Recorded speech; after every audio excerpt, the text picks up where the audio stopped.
വിദ്യാലയങ്ങളിലെ ലഹരിവിരുദ്ധ ക്യാമ്പയിൻ പ്രത്യേകിച്ച് വിദ്യാർത്ഥികൾക്കിടയിൽ ലഹരി വസ്തുക്കളുടെ ദുരുപയോഗവും ആസക്തിയും തടയുവാൻ ലക്ഷ്യമിട്ടുള്ള വിവിധ പ്രവർത്തനങ്ങൾ പദ്ധതികൾ സർക്കാർ നടപ്പിലാക്കി വരികയാണ്. ലഹരി വസ്തുക്കൾക്കെതിരായിട്ടുള്ള ബോധവൽക്കരണം, സമൂഹത്തെ ശാക്തീകരിക്കൽ, ആരോഗ്യകരമായ ജീവിതശൈലി പ്രോത്സാഹിപ്പിക്കുന്നതിനുള്ള പിന്തുണാ സംവിധാനങ്ങൾ എന്നിവയാണ് ഇതിൽ പ്രധാനമായും ഉൾപ്പെടുത്തിയിട്ടുള്ളത്. സ്കൂൾ തലത്തിൽ നടത്തേണ്ട ജാഗ്രതാ പ്രവർത്തനങ്ങൾ, ജനജാഗ്രതാ സമിതികളുടെ പ്രവർത്തനങ്ങൾ എന്നിവ സംബന്ധിച്ചും വിശദമായ മാർഗ്ഗരേഖ എല്ലാ വിദ്യാലയങ്ങളിലും നൽകിയിരിക്കുകയാണ്. ലഹരിവിരുദ്ധ ബോധവൽക്കരണത്തോടൊപ്പം കുട്ടികളെ ഇതിൽ നിന്ന് പിന്തിരിപ്പിക്കുന്നതിന്, അധ്യാപകരെ ശക്തമാക്കുന്നതിന് പരിശീലന പരിപാടികൾ സംഘടിപ്പിച്ചിട്ടുണ്ട്.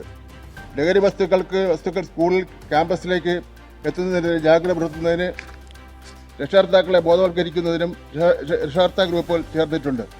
വിദ്യാർത്ഥികളുടെ ശാരീരികവും മാനസികവും സാമൂഹികവുമായ പ്രശ്നങ്ങളെ അഭിസംബോധന ചെയ്ത് അവരുടെ അവകാശ സംരക്ഷണത്തിൻ്റെ കാതലായ പരിരക്ഷ, സുരക്ഷ, പങ്കാളിത്തം എന്നീ ഘടകങ്ങൾ പരിഗണിച്ചുകൊണ്ട് ഒരു കർമ്മ പദ്ധതി സ്കൂൾ തലത്തിൽ നടത്തുകയും ചെയ്തിട്ടുണ്ട്. ഈ വിഷയത്തിലുള്ള ബോധവൽക്കരണ പരിപാടികളുടെ ഭാഗമായി ചെറു വീഡിയോകൾ, ഹ്രസ്വചിത്രങ്ങൾ, റീലുകൾ എന്നിവ state institute of education technology മുഖേന തയ്യാറാക്കി എല്ലാ സ്കൂളുകളിലും നൽകിയിട്ടുണ്ട്. സർ, ഇതുകൂടാതെ ഇവിടെ സൂചിപ്പിച്ചത് മുഖ്യമായിട്ടും പാഠപുസ്തകത്തിൽ ഉൾപ്പെടുത്തണമെന്നുള്ളതാണ്. ഇപ്രാവശ്യം ഇറങ്ങിയ സാമൂഹ്യശാസ്ത്രം സ്റ്റാൻഡേർഡ് 7 ഞാൻ സഭയുടെ മുന്നിൽ കാണിക്കുകയാണ്. അതിൽ ഉൾപ്പെടുത്തിയിട്ടുണ്ട്. അതുപോലെ തന്നെ കേരള അറബിക് റീഡർ സ്റ്റാൻഡേർഡ് 7 അതിലും പാഠപുസ്തകത്തിൽ സാർ ഇതിൽ ഉൾപ്പെടുത്തിയിട്ടുണ്ട്.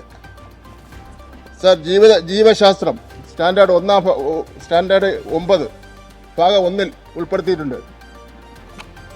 സാർ, അടിസ്ഥാന ശാസ്ത്രം സ്റ്റാൻഡേർഡ് 7 ഉൾപ്പെടുത്തിയിട്ടുണ്ട്. അങ്ങേക്ക് തരാം ഇതല്ല വായിക്കാൻ. ജീവശാസ്ത്രം സ്റ്റാൻഡേർഡ് 9 അത് ഉൾപ്പെടുത്തിയിട്ടുണ്ട് സാർ. പിന്നെ ജീവിതമാണ് ലഹരി എന്ന് പറഞ്ഞൊരു ലഘുലേഖ എല്ലാ വിദ്യാർത്ഥികളിലും വീട്ടുകാർക്ക് എത്തിച്ചിട്ടുണ്ട്.